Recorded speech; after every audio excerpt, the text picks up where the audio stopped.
So, here's a review that's been teased last year. So, yeah, let's get it over with.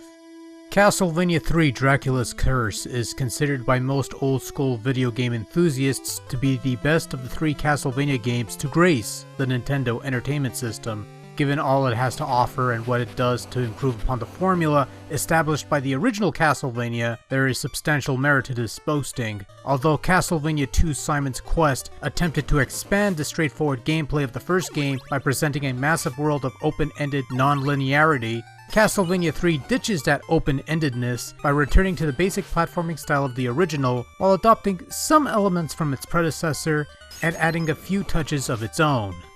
So Dracula's Curse is a prequel to the original Castlevania game that came out in 1987, taking place a couple generations before Simon Belmont took up the vampire killer whip. Instead, you take on the role of the forefather of Simon, Trevor Belmont, or Ralph as he sometimes liked to be called, and you must traverse through the cursed lands of Transylvania to slay the evil Count Dracula and his evil hordes of minions. You start the game by entering your name, which is the same name you enter when you put in your passwords. Yes, much like the previous game, there are passwords which can be used to restore your progress in the game. The password system here is a bit more simplified than what you got in Simon's Quest, and that's a good thing. But I'm sure some folks will still bitch about it. Castlevania III is pretty much structured the same way as Castlevania 1. You guide Trevor through several levels of play, collecting power-ups for your whip, as well as several various sub-weapons to help you out on your journey to slay the dark forces of the Count. At the end of each level, there's a boss that you have to defeat.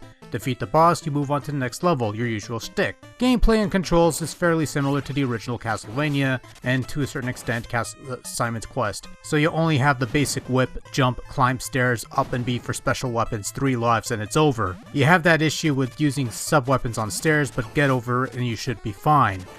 One mechanic from Simon's Quest that has been retained is that if you hold the B button while you're on the stairs, you'll keep on whipping, and whipping until you let go of that button, which is a rather nice touch and saves you on the pressing of the button and the mashing of the button and wearing down that button to whip on something that's out of your reach but you're on the stairs. And I'm sure I was going somewhere with this, but I forgot what my point was, so let's move on, shall we? In addition to the basics, you'll come across certain points where you can choose which path you want to take. This little element sets the tone for the rest of the game, as you'll either explore the deep caverns and catacombs, or take a ride on the haunted ship of fools en route to the castle gate. The end result is a bit of variety in terms of the levels and the challenges you'll have to confront in Dracula's Curse, as well as the allies that may accompany you on your journey, and it's a rather nice way of diversifying the game a bit. You could go down one path in one playthrough, or try the other in another playthrough. It's a really nice touch and it's straightforward as well. There's no hidden paths to encounter or discover, or any ridiculous puzzles you have to solve. It's a fork in the road. Take one path or another. Works well enough for me.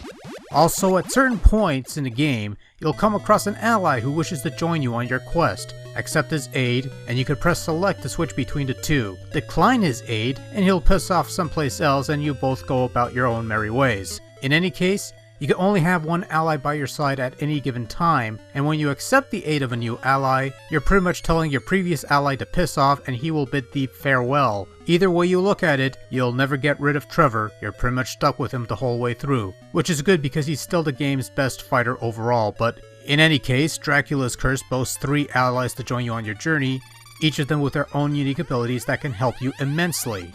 There's Grant, a man seeking revenge for the death of his family at the hands of Dracula. Aside from his fast movement and high jumps, he has the neat ability to climb walls and stick to ceilings, and he can also toss knives or axes while in this state.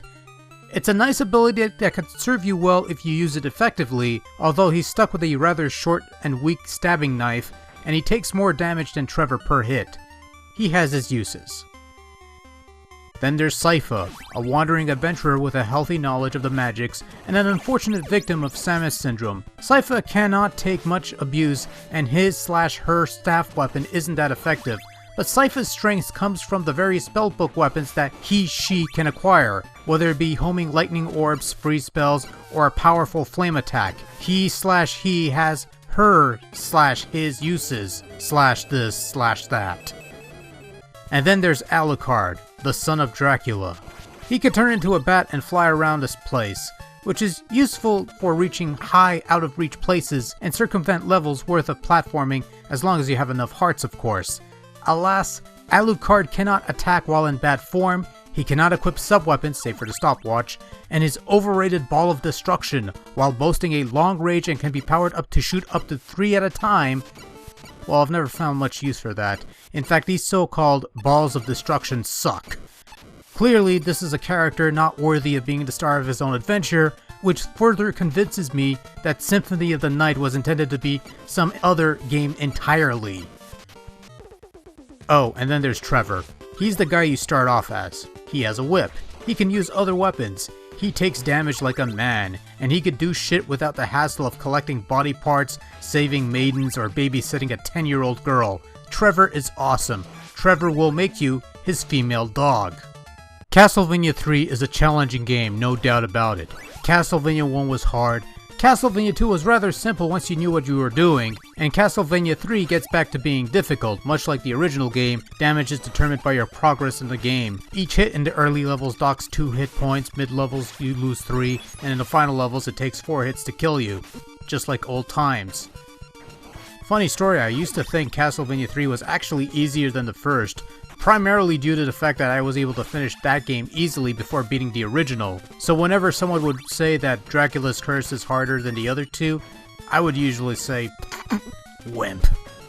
And then I played the game for the first time in years, and I got to this point, this segment in Block 7, the one where you have to climb falling blocks.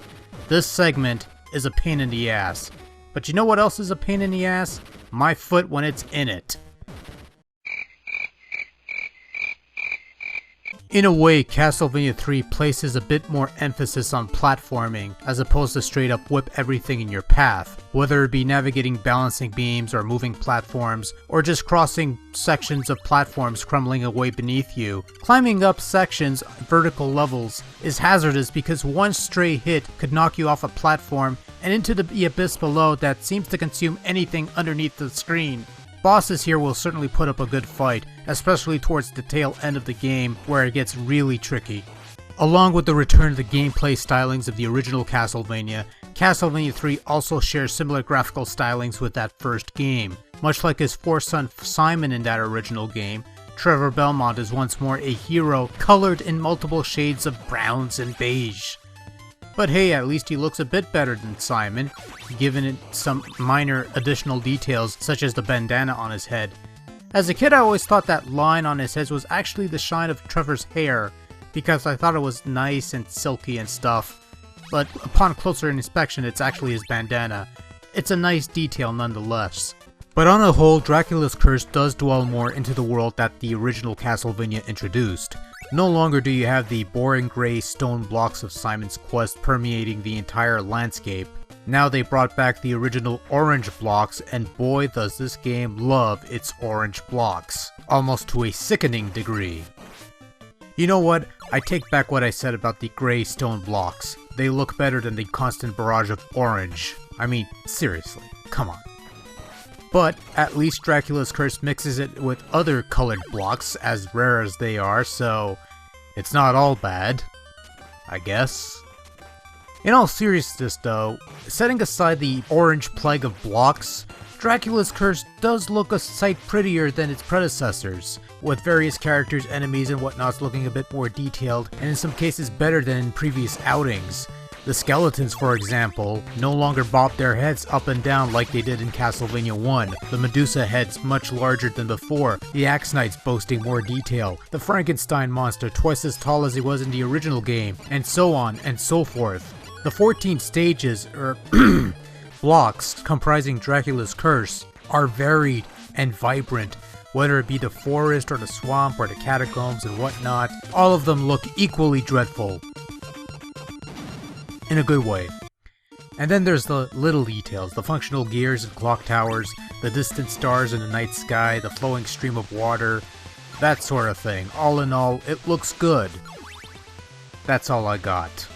In terms of sound, there's not much to complain about here. The soundtrack's rather nice, giving birth to classic Castlevania tunes such as Beginnings and Aquarius. There's even a remix of the original Vampire Killer theme in there that plays in one of the later levels of the game, even without the enhanced musical capabilities of the Japanese Famicom version that I'm only mentioning now to get it out of the way. It's a rather nice collection of chiptunes that builds on the goods provided by its predecessors, and some of these actually do a good job of conveying a sense of dread as you progress deeper into dark lands before you, most notably the Nightmare theme that plays in Stage 5. Sound effects are also a significant step forward for the most part. While some sound effects are recycled from the original Castlevania and even a couple from Simon's Quest, they did add some new ones as well, such as a new whipping sound, a new armor collision sound, and even some bits of digitized monster growls. It's actually nice stuff, actually. That didn't sound redundant at all.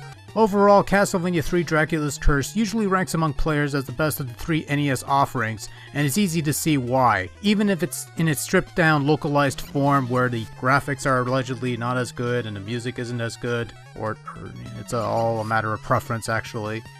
Dracula's Curse offers a top-notch Castlevania adventure with diverse levels, multiple paths, multiple characters, a wide cast of foes to vanquish, good visual effects, good soundtrack, and a return to the classic gameplay of the first Castlevania with dabbles of Simon's Quest tossed in for good measure. It's one worth checking out whether it's on the original cartridge or on the Wii Virtual Console, one of the shining gems in the NES library. The end.